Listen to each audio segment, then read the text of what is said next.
நொடிகள் எல்லாம் நோய்பட்டு என்னை சுமந்து போக மறுக்கிறதே. மொழிகள் எல்லாம் முடமாகி என் மௌனத்தை கூட எரிக்கிறதே. சுவாசிக்க கூட முடியவில்லை,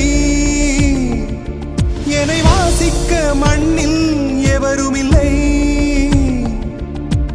என்னை எனக்கே பிடிக்கவில்லை, காரணம் கேட்டால் தெரியவில்லை. நினைவுகள் நெஞ்சினில் புதைந்ததினா நெருப்பால் எந்த நெஞ்சை சுடுகின்றேன். உன் உருவம் கண்களில்